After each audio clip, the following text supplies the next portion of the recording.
오늘 여러분들과 함께 구원은 영적인 새로운 출생이다, 이런 제목으로 피차의 은혜를 받고자 합니다. 우리 기독교의 복음을 구원의 기쁜 소식이다, 이렇게 얘기를 하죠. 또 우리 하나님을, 예수님을 우리의 구원자라 이렇게 부르게 됩니다. 사실 이 구원이라는 말은 이 기독교의 가장 핵심적인 단어죠. 구원이라는 말을 빼놓고 하나님, 예수님, 복음, 우리의 신앙 설명하기가 쉽지 않습니다. 그런데 구원이 진작 무엇입니까? 한번 설명해 보세요 라고 얘기를 하면 사람들이 망설일 때가 많이 있어요. 굉장히 익숙하게 들어온 말이라 뭘 알 것도 같은데 당신의 말로 한번 구원을 얘기해 보십시오 라고 얘기하면 당황할 때가 있다라고 볼 수가 있어요. 사실 사도 바울 선생님이 우리의 구원을 설명할 때 굉장히 다양한 언어들을 가지고 이렇게 묘사를 해요. 가장 일반적인 용어는 구원이라는 말이죠. 구원은 어떤 위험에서 건져낸다라고 하는 그런 기본적인 뜻을 가지고 있습니다만은 그 구원이 진작 무엇냐라고 얘기할 때 오늘 본문에서 말씀한 대로 하나님의 가족으로 영적으로 새롭게 출생하는 경험이다, 영적인 출생의 개념으로 설명할 때가 있고요. 또 사도 바울이 얘기할 때 구원이라는 것은 의롭다함 받는 것이다, 이 칭이라는 수로를 가지고 묘사하는데 이 수로는 원래 법률 수로입니다. 법정에서 우리를 의롭다, 무죄하다고 하나님이 선언하는 그런 개념이죠. 또 구원이라고 하는 것은 우리 옛사람이 그리스도와 함께 죽고 다시 살아나는 것을 의미한다, 이렇게 설명하기도 합니다. 구원은 또 죄의 용서, 모든 죄를 사면 처리하고 모든 죄를 용서하는 것을 의미한다, 이렇게 말하기도 하고요. 구원은 또한 영생이다, 이렇게 얘기하기도 하고, 구원은 또 속량은 좀 상업적인 거래 용어인데 어떤 값을 지불하고 어떤 사람을 사오거나 해방시키는 그런 개념을 속량이라고 얘기하죠. 또 구원이라는 것은 또 하나님 나라에 들어간다든가 하나님 나라를 유업으로 얻는다라는 개념으로 설명하기도 해요. 사실 이 구원은 영적인 세계에서 일어나는 일인데 우리가 구원을 설명하는 그 용어들은 다 일상생활에서 벌어진 일상 용어들이거든요. 영적인 세계에서 일어나는 일을 영적인 관점에서 직접 대놓고 얘기하기가 어렵죠. 그러니까 우리의 구원 경험, 영적인 구원 개념을 비유적으로 우리 일상생활에서 친숙한 일상생활에서 나온 개념들을 가지고 구원은 마치 이와 같다라고 이쪽 저쪽에서 묘사하는 것이다, 이렇게 볼 수가 있어요. 예를 들면 저라는 사람은 이한수라는 사람인데요, 세상에 딱 한 사람밖에 없죠. 근데 전화번호부를 펴보면 이한수라는 사람이 160명이 넘더라고요. 근데 이름은 많지만은 저라는 이 아이덴티티를 가지고 있는 사람은 딱 한 명이에요. 그런데 어느 관점에서 저를 보느냐에 따라서 굉장히 달라 보일 수도 있죠. 저라는 사람이 집에서 제 아내와의 관계 속에서 저는 남편이라고 불리는 사람이에요. 또 제 자녀들과의 관계 속에서 저라는 사람은 아빠라고 불립니다. 또 학교에서 저는 교수로 있으니까 제자들과 학생들과의 관계 속에서 저는 교수님하고 불려집니다. 요즘에 또 제가 개척교회를 하는데요, 교회에서 우리 성도님들은 저를 목사님하고 부릅니다. 그렇다고 제가 4명이 되는 건 아니거든요. 저라는 사람은 하나지만 이런 관점 저런 관점에서 달리 이렇게 돌아가면서 묘사하는 거예요. 그래서 구원은 하나지만 구원을 묘사하는 일상생활에서 나온 이 비유 언어들을 가지고 그렇게 다양하게 묘사하는 이유는 구원이 가지고 있는 이 다이내믹한 풍부한 그런 개념들 우리에게 설명하기 위해서 성경 저자들이 얘기한다 이렇게 말씀을 드릴 수 있습니다. 그 많은 구원에 관련된 수로들 가운데 저는 오늘 출생의 개념을 여러분들과 함께 생각하고자 합니다. 구원이라는 것은 하나님의 가족으로 새롭게 영적으로 태어나는 것을 의미한다. 이 출생 경험이 없으면 하나님 나라에 못 들어간다는 얘기죠. 예수님이 이런 말씀하셨죠. 육적으로 태어나는 것은 육이고 영으로 태어나는 것이 정말 중요하다. 여러분들은 영적으로 하나님의 가족으로 태어나셨습니까? 그러면 구원받은 사람이다 이렇게 말할 수 있어요. 오늘 본문에 보니까 니고데모라는 사람이 등장인물로 언급되는데요. 1절을 보니까 유대인의 지도자다 이렇게 불리는 사람이에요. 아마 제가 생각하기에는 유대 종교회의의 최고회의가 산헤드린인데요. 그 산헤드린 공회원이 아닐까 이렇게 생각이 되어지고 10절 보니까 이스라엘의 선생으로서 내가 알지 못하느냐 하는 거 보니까 이 사람은 백성들에게 또 율법을 가르치는 율법 선생이었던 것이 분명합니다. 근데 이 사람이 밤중에 몰래 예수님을 찾아왔어요. 아마 예수님을 존경한다는 걸 대중들에게 드러내고 싶지 않았던 것 같습니다. 그 시대에 아직 예수님은 대중적인 인기 있는 선생이긴 하지만 종교 지도자들에게 인정받지 못한 상황이기 때문에 자기가 예수님을 쫓아다닌다는 것이 드러나고 싶지 않기 때문에 몰래 밤에 아마 찾아왔을 거라고 생각이 되어집니다. 그러면서 예수님, 당신은 하나님께 온 거룩한 선생인 줄 내가 믿습니다. 이렇게 얘기를 했는데요. 예수님과 니고데모와의 대화를 보면 요즘 말하면 코드가 안 맞는 대화예요. 이 부부 사이에도 코드가 잘 안 맞으면 대화가 빗나가잖아 자꾸. 당신은 하나님에게서 온 선생입니다. 이 코드가 맞게 대답하려면 야 정말 고맙다. 네가 나를 인정해 주니 너밖에 없다. 뭐 이렇게 얘기를 해야 말이 좀 통할 텐데 예수님은 그를 쳐다보면서 너 거듭나야 되겠어. 다시 태어나야 되겠어. 어떻게 다시 태어납니까? 어머니 뱃속에 들어갔다가 다시 나옵니까? 이렇게 얘기를 한 거예요. 그래서 예수님이 너는 좀 육적인 출생에 대해서 얘기하는데 육적인 출생 얘기해봐야 소용없어. 우리 인간에게는 두 가지 중요한 출생이 있는데 하나는 육신의 부모에게서 나는 육적인 출생이 있는데 이것은 하나님 나라에 들어가는 일에 소용이 없다는 거예요. 하나님 나라에 들어가는 가장 중요한 자격 조건은 하나님에게서 태어나는 것이죠. 그래서 여러분 본문을 가만히 들여다보면 이 영적인 출생 경험을 세 가지로 묘사합니다.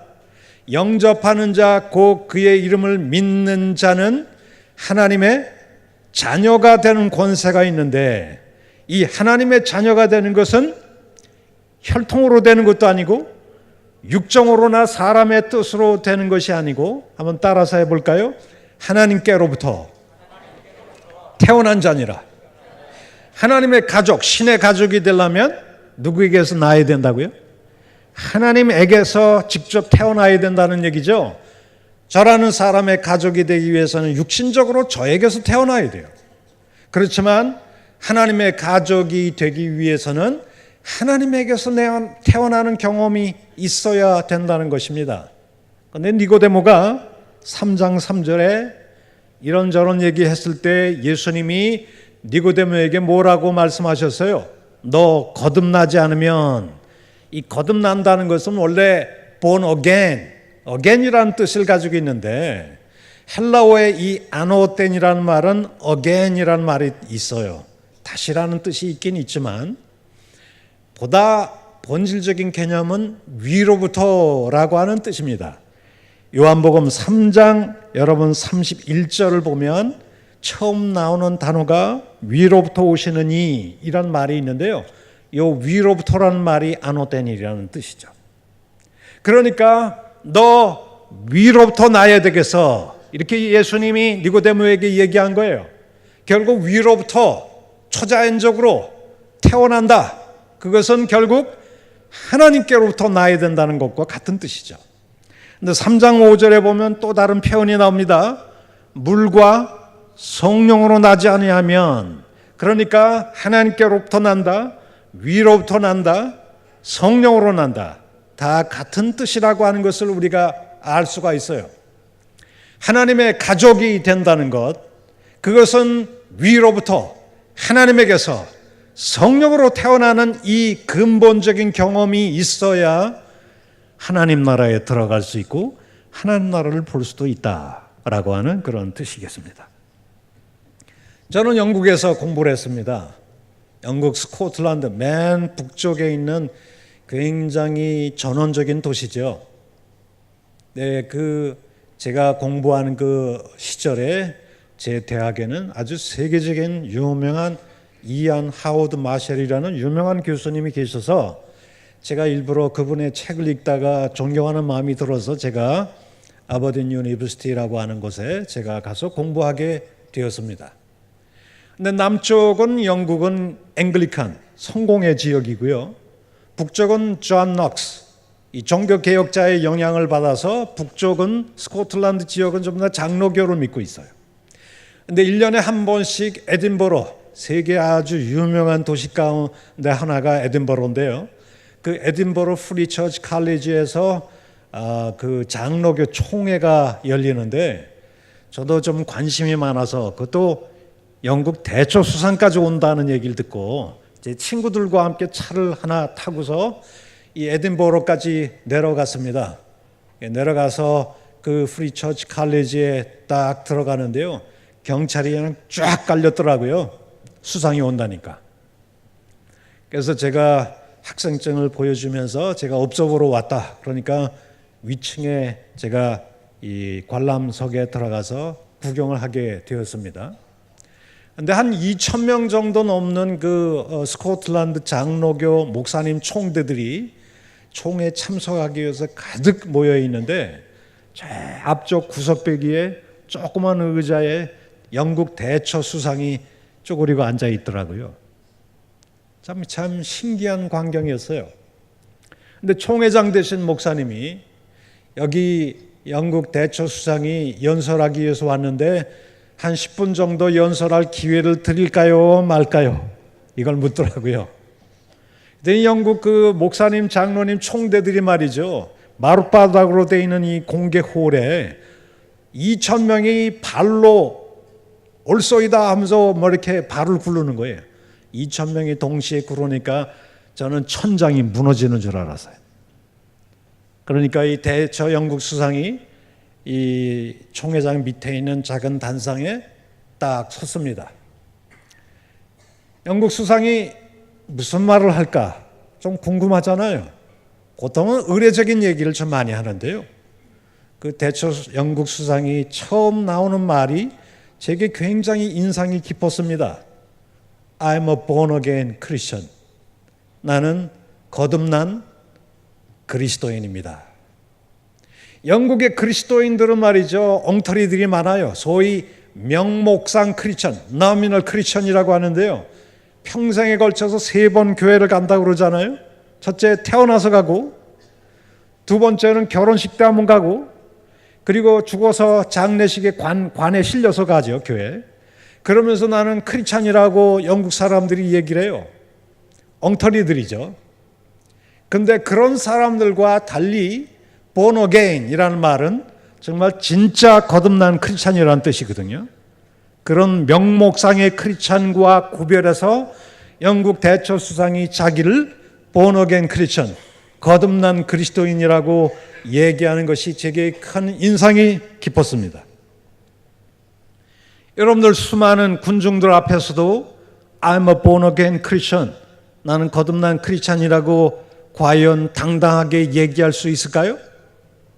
나는 하나님에게서 위로부터 성령으로 거듭난 하나님의 자녀입니다.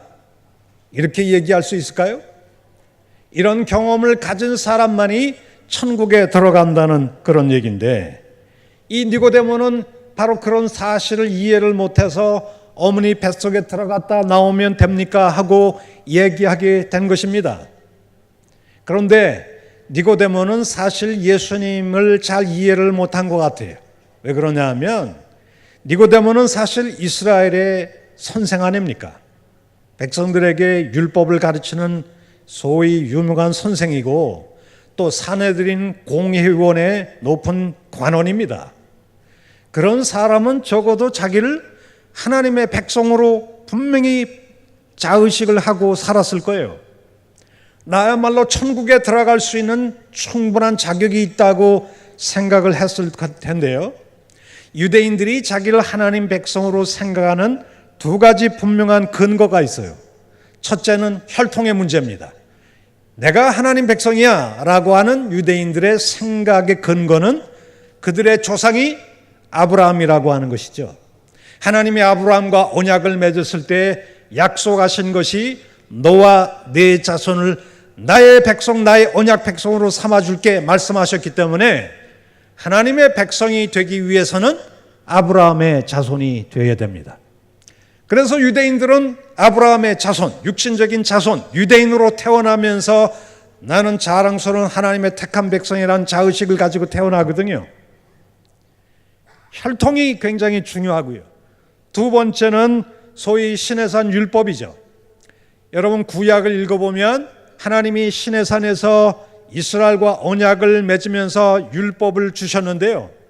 그 율법을 받아들면서 마치 이스라엘이 시내산에서 하나님의 어린 자녀로 태어났다.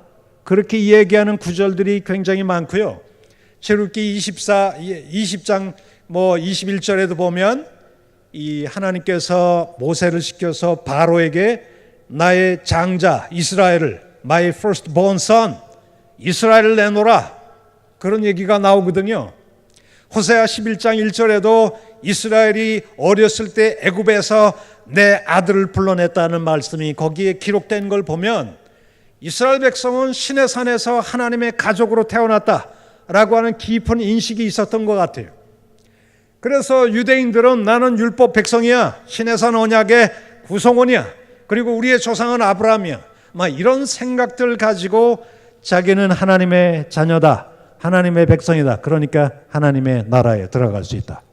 분명히 이런 생각들을 가지고 있었을 텐데 예수님은 그런 생각들을 전부 다 무효화시키고 있어요. 아무리 아브라함이 혈통의 혈통으로 태어났다고 해도 하나님의 자녀가 되는 것은 혈통이나 육정이나 사람의 의지로 되는 것이 아니라 하나님에게서 나야 된다는 것입니다. 하나님에게서 나야 하나님의 가족이 되고 하나님의 나라에 들어갈 수 있는 그런 자격이 된다는 것이죠. 니고데모는 이렇게 얘기합니다. 어찌 이런 일이 가능하겠습니까? 10절에 예수님이 너는 이스라엘의 선생이 돼서 어찌 이런 것 하나 알지 못하느냐 그런 말씀을 하면서 너는 땅에 속해 있기 때문에 땅의 일을 얘기하지만 나는 하늘에 속한 영적인 얘기를 하고 있다는 것입니다. 그러면서 아주 중요한 얘기 14절 여러분 14절 한번 주목해 보시기 바랍니다. 뭐라고 되어 있습니까? 다 같이 읽어볼까요? 시작. 모세가 광야에서 뱀을 든 것 같이 인자도 들려야 하리라. 니고데모와 영적인 출생 이야기를 하다가 끄트머리에 가서 예수님이 14절 예수님의 십자가와 관련된 아주 재미난 얘기를 하신 것이죠. 모세가 광야에서 뱀을 든 것 같이 여러분 모세가 광야 생활을 하면서 왜 장대 위에다가 뱀을 매달아 올렸습니까? 이스라엘 백성들이 광야 생활을 하면서 너무나 많은 범죄를 하다 보니까 맨날 불평하고 먹을 것도 없다 뭐하다 이렇게 얘기하니까 하나님이 그들을 진노하셔서 광야 사막에도 뱀이 있거든요. 소위 불뱀이라고 하는데요. 그 불뱀을 풀어놓으셔가지고 이스라엘 백성 원망하는 사람들 다 물어 죽게 만드셨어요. 광야의 뱀은 너무나 독이 강하기 때문에 한번 물리면 퉁퉁 붓고 고통 속에서 죽어가게끔 돼 있는데 여기저기서 죽는다고 소리 지르고 곡하고 정말 고통 속에 사람들이 신음을 하고 있을 때 하나님이 그들을 사랑하셔서 그들을 사랑하는 생명사건으로 모세에게 장대 위에다가 놋뱀을 메어 달아 올리게 하셨잖아요. 여러분 이 사건 너무나 잘 아시지 않습니까? 그래서 장대 위에 메어 단 그 놋뱀을 쳐다보면 누구든지 살 수 있으리라 이렇게 약속하셨습니다. 바로 이것 때문에 요즘 적십자나 녹십자나 보면 장대 위에다가 뱀을 이렇게 달아놨잖아요. 이 말씀이 아마 배경이 된 것 같습니다. 근데 어쨌든 이스라엘 백성 중에 장대 위에 메어 달린 이 놋뱀을 쳐다보면 기적적으로 살아나는 그 경험을 했단 말이죠. 예수님이 이 얘기를 끄집어내시면서 광야 이스라엘 백성들이 그런 경험을 했던 것처럼 이 마지막 시대에도 우리 하나님께서 자기 아들을 십자가 위에 메어 달아 올리실 텐데 십자가에 들려진 그 예수를 믿는 자마다 뭘 얻는다고요? 영생을 얻는다. 영생이라는 것은 하나님만이 가지고 있는 신적인 속성이에요. 하나님만이 영생불멸의 존재이거든요. 그런데 그 영생을 자기의 신의 가족들에게도 하나님의 가족, 하나님의 자녀에게도 이 영생의 속성을 주시겠다는 얘기입니다. 결국 영생을 가졌다는 것은 하나님의 자녀가 됐다는 얘기입니다. 그런데 이 영생을 지닌 하나님의 자녀가 어떻게 되어집니까? 라고 물었을 때 예수님이 십자가 얘기를 하신 것이죠. 신약의 모든 하나님의 가족은 십자가 밑에서 태어납니다. 십자가를 통하지 않고서는 절대 하나님의 가족이 될 수 없다는 것입니다. 그러면 십자가에 들려진 그 예수님을 우리가 어떤 시각에서 믿어야 될까요? 죄수가 로마 군인들에게 질질 끌려서 힘없이 처형당해서 십자가에 들려진 그 예수, 육신의 시각 속에서 그 예수를 앞만 들여다봐도 우리에게 영생이 되지 않는다는 것입니다. 그러면 십자가에 들려진 예수를 어떤 관점에서 볼 때 그것이 나에게 영생이 되는 하나님의 가족으로 태어나게 만드는 구원 사건이 되느냐 이거예요. 그 의미는 16절에 언급되어 있습니다. 모세가 광야에서 뱀을 든 것 같이 인자도 들려줘야 되는데 그 십자가에 들려진 예수를 믿는 자마다 어떤 시각에서 3장 16절 한번 읽어볼까요? 시작. 하나님이 세상을 이처럼 사랑하사 독생자를 주셨으니 이는 그를 믿는 자마다 멸망하지 않고 영생을 얻게 하려 하십니다. 쉽게 말하면 십자가에 들려진 그 예수를 우리는 어떤 의미의 사건으로 믿는다는 거예요? 하나님이 세상을 이처럼 뭐한 사건으로? 사랑하신 사건으로. 우리는 십자가 위에서 하나님을 만나는데요. 여러분 하나님을 만나셨습니까? 하나님은 어떤 하나님이십니까? 우리가 만난 그 하나님은 십자가에서 만나는데 십자가에서 만난 하나님은 사랑의 하나님이세요. 자기 아들을 죽는데 내어주면서까지 우리를 살리시는, 말로만이 아니라 자기 아들을 죽는데 내어주는 행동으로 사랑을 보여주신 그 희생적인 하나님, 그 하나님의 사랑이 나를 살리셨다는 것입니다. 과거에 내가 스스로 잘나서 하나님을 믿은 것처럼 생각이 되지만 믿음의 눈을 뜨고 성령의 감동으로 우리가 들여다볼 때 주님, 내가 살 수 있게 된 것은 당신의 사랑이었군요. 당신의 사랑이 나를 살리셨습니다. 우리는 그 사랑을 십자가에서 만나게 되어집니다. 여러분 신약 성경을 보면 늘 십자가를 얘기할 때마다 하나님의 위대한 사랑을 언급하는 구절들이 너무나 많은 거 기억하십니까? 로마서 5장 8절 말씀, 그리스도께서 우리를 위하여 십자가에 못 박혀 죽으심으로 우리를 향한 하나님의 사랑을 확증하셨느니라. 하나님의 사랑이 논증되고 나타난 사건이 십자가라는 뜻입니다. 또 무슨 말씀이 있나요? 여러분, 우리 갈라디아서 2장 20절, 우리가 우리 옛사람이 그리스도와 함께 십자가에 못 박혀 죽었나니 그런즉 이제는 내가 산 것이 아니라 내 안에 그리스도께서 사신 것이라. 그런즉 내가 육체 가운데 사는 것은, 그 다음 말이 중요하죠. 나를 모아사, 나를 사랑하사, 나를 위하여 자기 몸을 버리고 희생하신 그 하나님의 아들을 믿는 믿음 안에서 내가 산단 말이에요. 요한일서에도 그런 말씀이 있지 않습니까? 우리가 형제를 사랑하자. 왜 우리가 형제를 사랑해야 됩니까? 우리 주 예수 그리스도께서 우리를 위하여 십자가에 죽으심으로 우리가 이로써 사랑이 무엇인지를 알게 되었단 말이에요. 여러분, 이 십자가에 나타난 그 위대한 하나님의 희생적인 사랑을 깨닫고, 주님, 제가 그 사랑 때문에 살게 되었군요.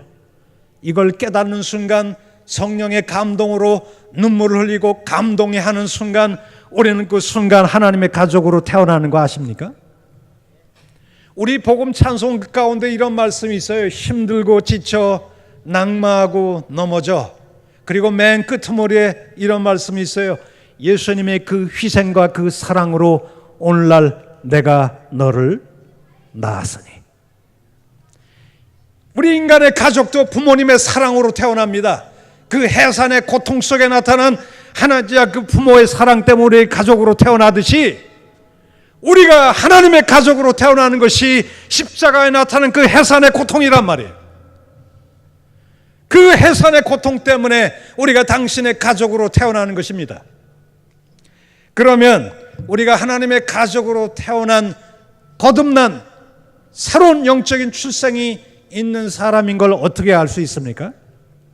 세 가지를 통해서 우리가 알 수 있는데요. 첫째, 영접하는 자, 곧 그의 이름을 뭐하는 자? 믿는 자는 하나님의 자녀가 된 것처럼, 하나님의 자녀로 태어난 사람은 true confession of faith, 믿음의 참된 고백이 있는 걸 보면 하나님의 자녀로 태어난 걸 알 수가 있어요. 진정한 고백. 예수님은 나의 구원자시고 나를 위해서 십자가에 죽으신 것을 진심으로 고백하십니까? 그렇다면 여러분들은 하나님의 가족으로 태어난 것이 분명합니다. 두 번째, 굉장히 중요한 것인데요. 요한일서 여러분들 3장 14절 한번 보십시오. 우리 한번 다 같이 읽어볼까요? 시작. 우리는 형제를 사랑함으로 사망에서 옮겨 생명에 들어간 줄 알거니와. 거기까지만 읽어봅시다. 사망에서 생명으로 옮겨간다는 게 구원받았다는 뜻인데요. 사망에서 생명으로 들어간 줄을 뭘 통해서 안다고요? 형제를 사랑하는 것을 보면 안다는 것입니다. 여러분, 구원의 본질이 뭔지 아세요? 구원받기 전에는 철저하게 자기밖에 모르는 이기적인 존재가 우리 인간이에요. 죄의 본질이 폐쇄적인 자기중심성에 있어요. 자기밖에 몰라요. 그 이기적인 존재가 결혼해서 부부가 된들 맨날 이기적인 이 스트러글, 갈등밖에 없어요. 자기 왕국을 만들려고 하기 때문에.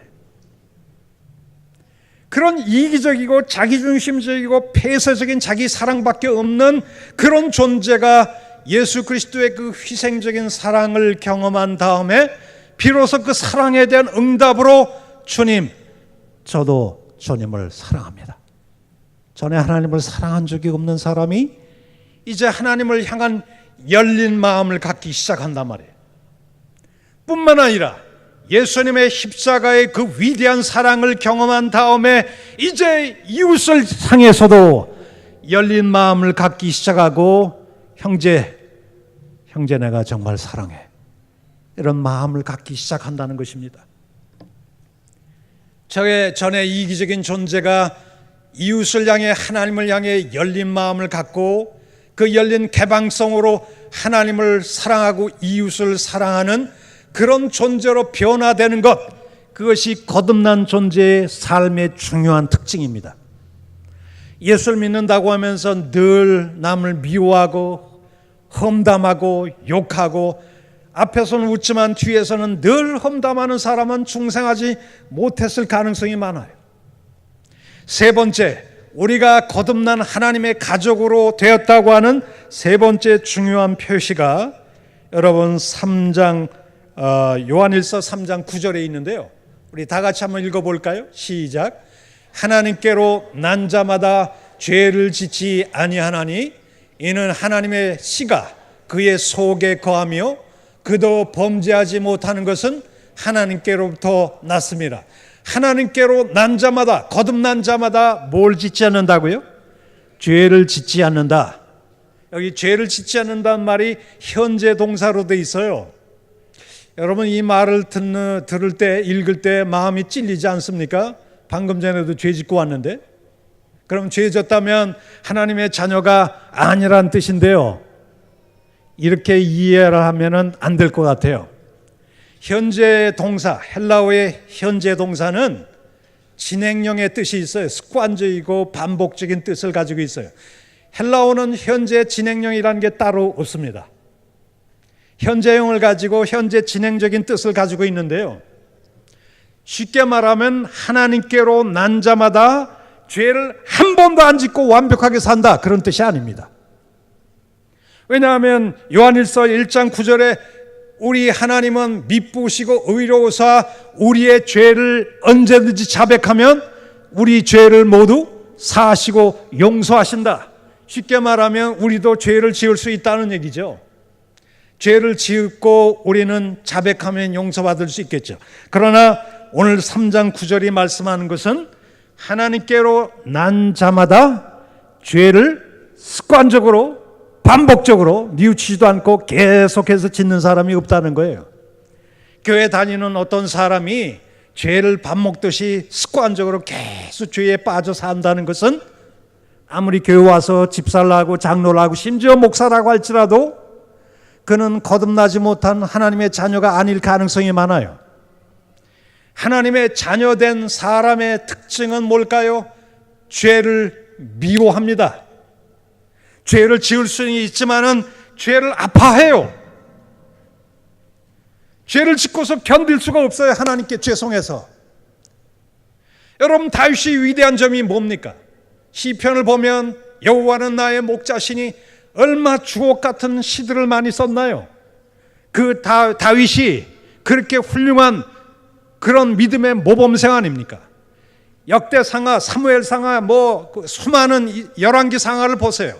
이스라엘의 10왕들을 평가할 때 누가 항상 잣대입니까? 어떤 왕이 다윗의 길로 가지 않더라.